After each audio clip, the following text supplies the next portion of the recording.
Hi guys, Kira here, and my theme of today is resilience. I'm going to talk today about how we can respond to the issues being posed to our lives and our livelihoods by the coronavirus and all the mitigations that we're taking to manage that, and how we can respond in ways which are more graceful and also more purposeful. So one of the things that's been helping keep me sane lately is history. And history means knowing that as a human species, we've been through much worse before. And depending on your life story, the chances are that this is not your first rumble or rodeo with adversity. And depending where you're from in the world, whether it's you, your parents, grandparents, or great-grandparents, the chances are that people in your lineage have been through worse, much, much worse, with far fewer resources and far less technology and knowledge at their disposal. So the chances are, if you're a human, that you come from a line of humans who have been through and survived and got through worse. And that, I think, should give us strength, that we as a people, as a species, as individuals and collectively have the strength to respond and recover from what life throws at us. And life tends to throw us some curveballs. So as we can see, people are already suffering and our lives have been changed. Billions of people's lives and lifestyles have been changed. And that means a lot of suffering for a lot of people. And in the aftermath, history shows us that there could also be some opportunities of positive change. It's not an accident like things like the vote for women happened after the First World War in many countries. It's not an accident that things like better social security, access to higher education for the many, not the few, civil rights, decolonization. It's not an accident that those things happened after the Second World War or in the aftermath. So often out of the ashes of unspeakably horrible things, there is an inflection point in history. There is a time when history gets more malleable and there is an opportunity to change our destiny. And depending on who's in power, depending on the organizational level of people with agendas, the ways that the world can change can be positive or negative.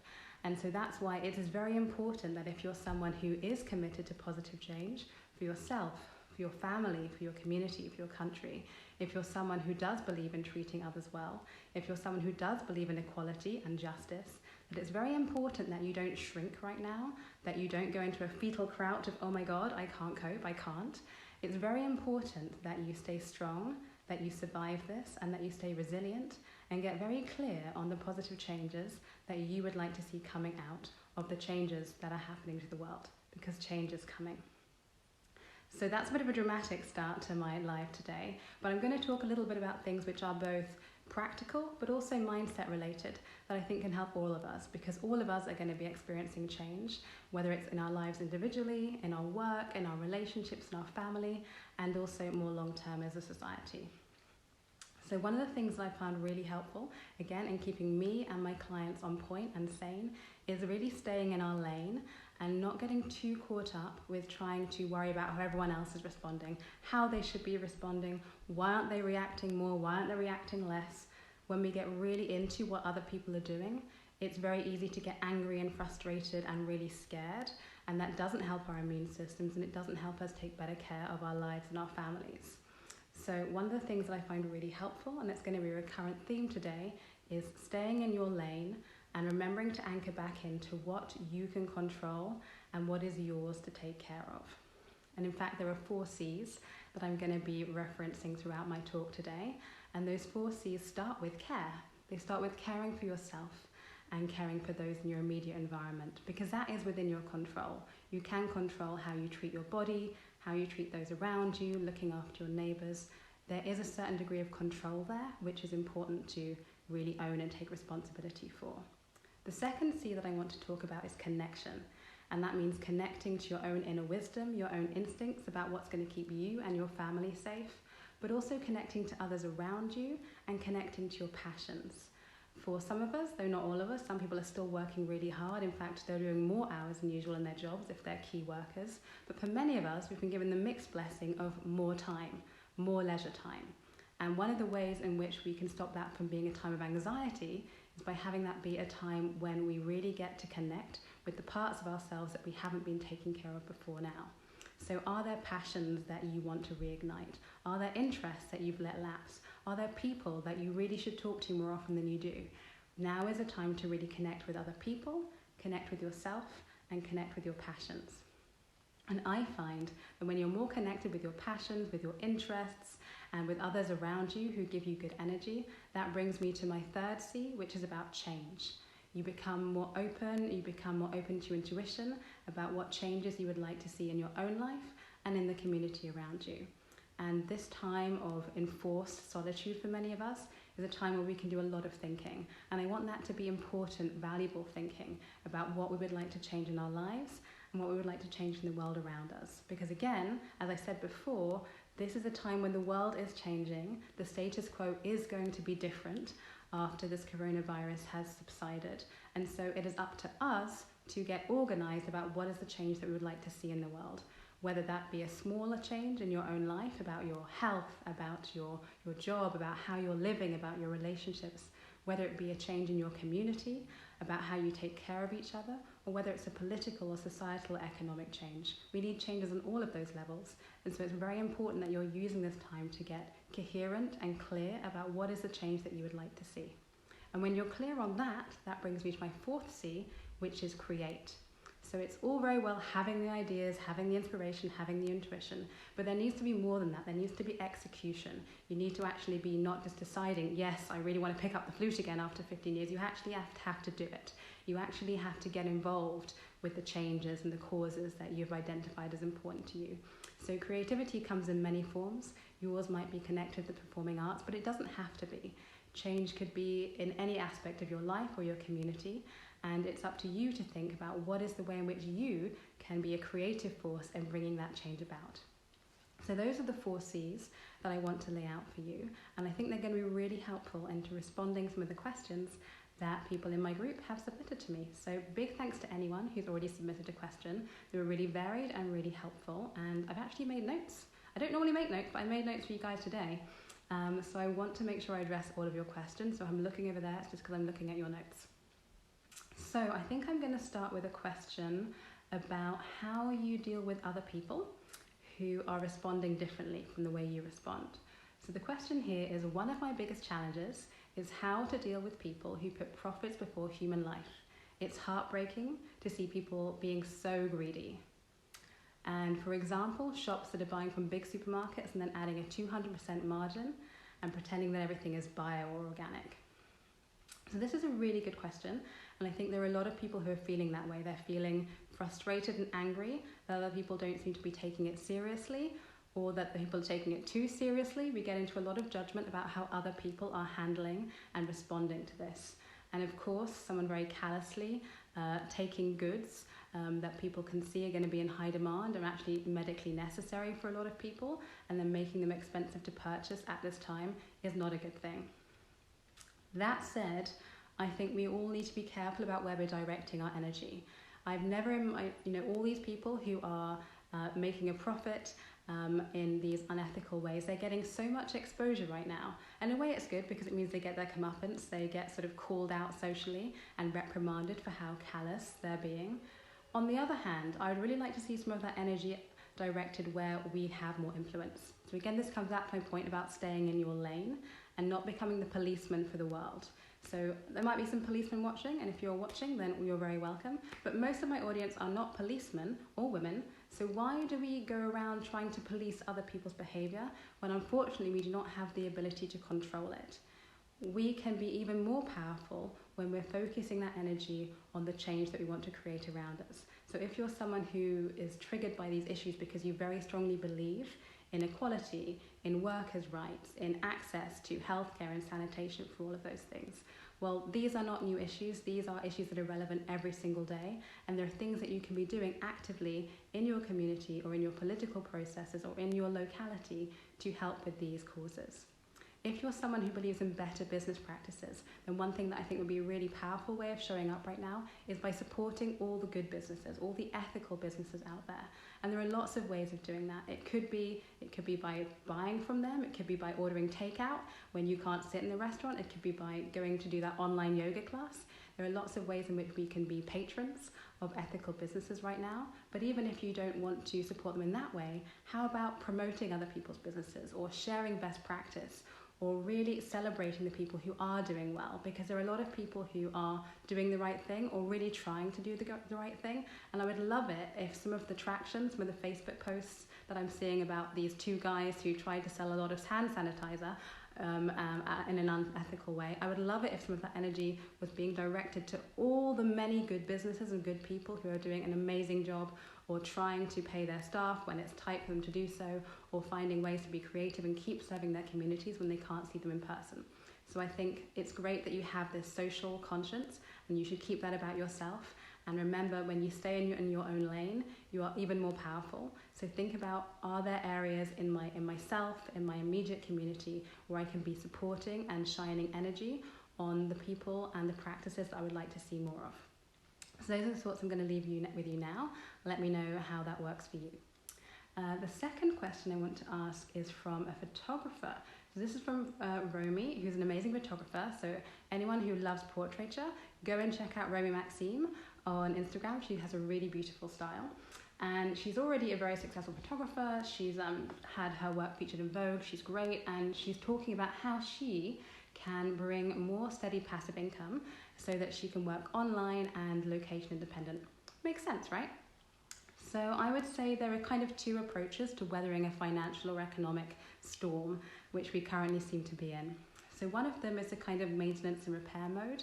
So thinking, what are all those things in my business which I know I should be doing, but I never really get around to doing because I'm so busy just doing all the things. So is it around making your website better? Is it about growing your audience?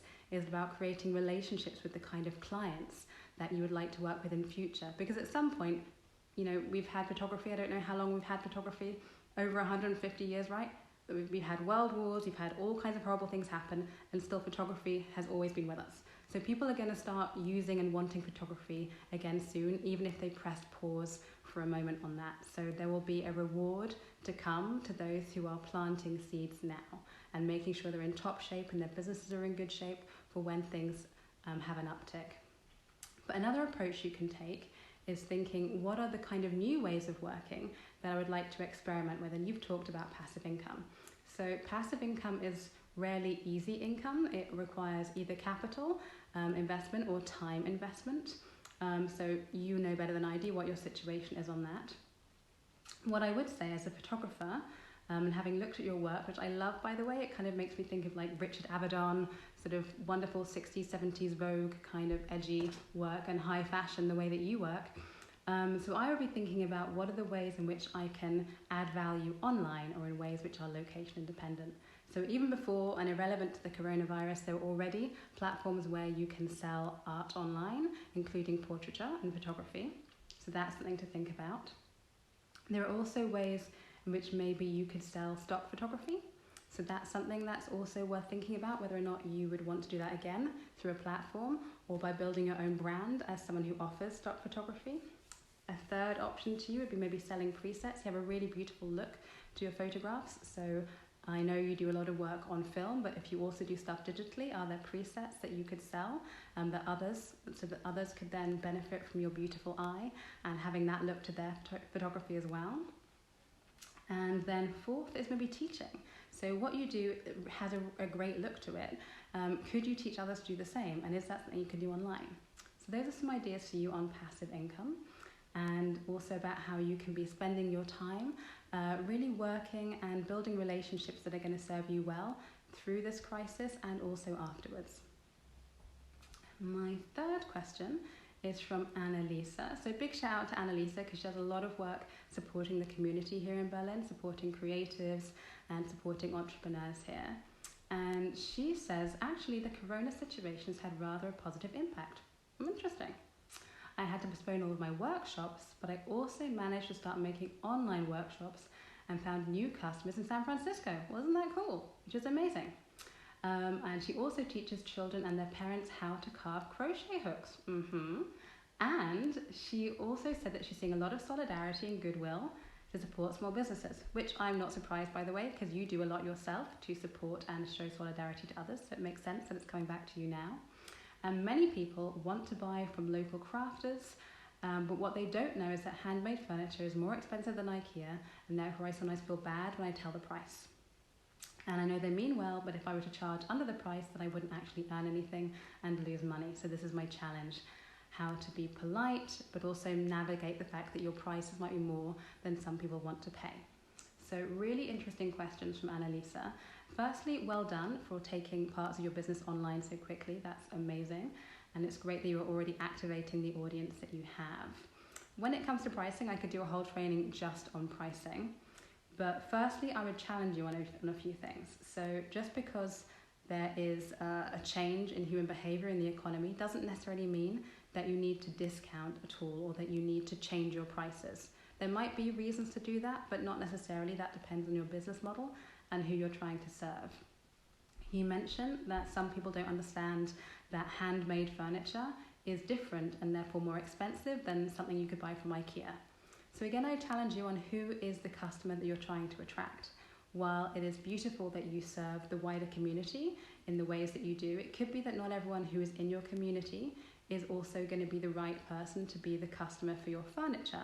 They might want to buy other things from you or support you in other ways, but they might not be the right person to buy your furniture.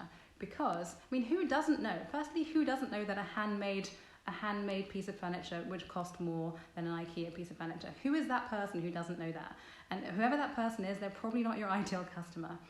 So when people say that they can't afford your services or that it's too expensive, what that normally means is that they don't see the value, or that they see the value but it's not valuable in their own value system for how they're currently living their life, which is completely fine. People get to have their own values about what they spend more or less money on, and we don't need to judge them for that.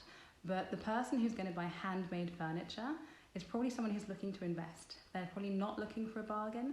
They're probably not looking for something that's cheap that they can throw away or dispose of next time they move out of their flat share. They're probably someone who's looking to invest and go long term. So they might not be everybody that you know. They might just be a small subsection of people that you know, and that's okay. The other thing I would think about is when you say that some people don't know that handmade stuff is more expensive than IKEA. Well, I would hope that people who are buying handmade furniture would understand that there's a certain quality that goes into it, but you can really help them understand the value and understand what it is that they're buying into by educating them on the journey that it takes to make your furniture in part of your marketing process. So maybe this is a really good opportunity for you, this sort of relative quiet period in the economy for a lot of us, to look at how are you marketing? Because I know when I was, I moved a few years ago and I was looking for furniture and looking at furniture stores, some of the higher end places, there'd be all these like beautiful tags and signs and booklets about how the furniture was made, how the leather was sourced in Italy, how the tufting was made in India, how it was stuffed and handmade and it took 4 months to produce it. There was a lot of literature explaining what the process was, because of course an uneducated customer, while they know that it's more expensive than IKEA, they might not know quite how much work goes in to, making a bed or making a really good quality mattress or making whatever it is that you make. So these companies had taken the time to really explain all the things that they do, whether it's sourcing the materials, making sure the supply chain is ethical, hand finishing these beautiful elements and details. They had taken the time to put that journey, that production journey, into their marketing, so that when you're considering buying one of their articles of furniture, you can see exactly how it's been made and how much work and labor and love and quality has gone into it. So you're no longer in the position of, oh, but it's not as cheap as IKEA, because you understand that you're actually buying a different kind of product and it shouldn't cost the same as IKEA.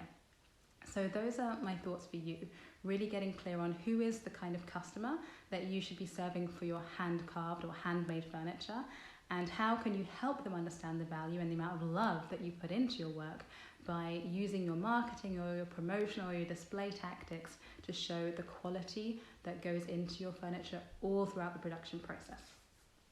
And then final question for today is from Mariah. And she says that despite all the global issues, she is making the best of it, and that she now has time to work towards her own business in a relaxed state, and that she's finding she's more productive. She's really enjoying time with her family, and now her challenge is time management. Could I talk about that? Oh yes, I could. So time management is a great topic, and again, probably worthy of its own training. However, what I will say is that there are broadly two kinds of people. So there are people who love planning, they love scheduling, they love color coding their schedule, and they're quite good. They have a really good talent, these people, of predicting how long it will take to do something. And therefore, when they create a schedule, they can actually stick to it because they know themselves and they know how long things take. And therefore, they're quite good at creating a schedule that they can actually stick to. And so for them, having a schedule is a real relief. Having everything spelled out and accounted for is really helpful for them because it allows them to have control over what they're doing and how they're spending their time. So that's some kind of people. And there's other kind of people like me, who are not like that. If I try and over-manage or over-dictate how I manage my time, and if I try to account for everything, because I have so many ideas and so many things that I want to do, and so many, I'm basically always going back and forth between the future and the present in terms of things that I want to do and how I can see them unfolding. If I try and account for all of that in my daily or weekly schedule, it's not possible for me to do it, or I'm not very good at doing it. And so I'd either spend my whole week planning my week, or I'll make a plan and then by 10:30 in the morning I've already deviated from that plan. Then I'm like in the whole process of self-hatred, of frustration. Why have I deviated from the plan? What does that mean? So that's not how I roll. So the good news is that despite that not being how I roll, it's never held me back from getting anything I want, because while I'm not great at predicting how long things will take, I am very good at being really honest about who I am and what it is that I really want, and then following through on that. So you really need to you know yourself better than I do. Know what kind of person are you? Are you someone who in the past has responded really well to having things laid out clearly, in which case you probably know what to do and it's just a question of doing it? Or are you someone who often when you make a plan, you find that plan keeps changing, and so therefore you question the value of having made such a detailed plan in the first place? If you're that person, if you are like me, that is okay as long as you're very honest. And so when I say honest, it means being honest about the kind of person you are, honest about how often in practice you've actually stuck to a plan, and honest about what you really want. You then also have to be courageous enough to go for what it is that you really want. So I've always got what I've wanted, because even though I haven't always had the perfect time schedule for it, I've always done what it took to get what I wanted. So for people like me, I find what's really helpful and effective is, rather than trying to get super specific about what I'm going to do each hour of the day, is to get super clear about what must happen this week. Whatever happens, if something happens, if I get it, if there's a personal emergency, or if there's a change in my business, or if there's a new business opportunity that I want to respond to, or if I need to go to a doctor's appointment, all that stuff can happen, which I can't necessarily predict. But I will know that no matter what, there is this one thing that I need to do. There's one milestone I need to meet this week. And however I organise that, however it happens, whether it happens late at night or early in the morning or in the middle of the day, it doesn't really matter. What matters is that it happens. So if you're that kind of person, I find that prioritization will be really key for you. And that stems from being very clear about what it is that you want, and then having the courage to go for that and not getting caught in the busy work. Because the busy work, the making sure the washing's done, looking after the kids, cleaning up after dinner, that stuff is probably going to happen, and it's probably not going to be a game changer in getting you closer towards your dreams. So I would take the time to think, what is it that you really want, and what are the steps backwards that are going to help you get there, and therefore honestly, what is it that you need to do this week and perhaps this day to move the needle on your goals. So I hope that's helpful. That's how I approach time management. I think it's really a life's work to find what works for us. But there are pros and cons to being either this person who's very good at managing their time in a pre-scheduled way, or the person who's better at following their instincts, which works very effectively as long as you're honest about what your intuition is telling you. Both can work, you just have to decide who you are and then really lean into that. Let me know if you have any more questions about that. And I think the last thing I want to leave everyone with today is really following, whatever your challenges are, whatever your circumstances are, really follow the 4 C's if you're feeling stuck. So once again, those were caring for yourself and caring for others. The second C was connecting. So again, connecting with others and connecting with your passions and your truth. The third C was getting really clear about the change that you'd like to see in the world and also in your own life. And then fourth is creating time for it, creating the things that you want to see, creating the activities and the steps and the body of work that's going to move you closer to your dreams. I really hope that was helpful. For any of you who've already listened to my audio meditation, which is on caring for yourself and caring for the world, I've actually embedded those 4 C's throughout the audio meditation.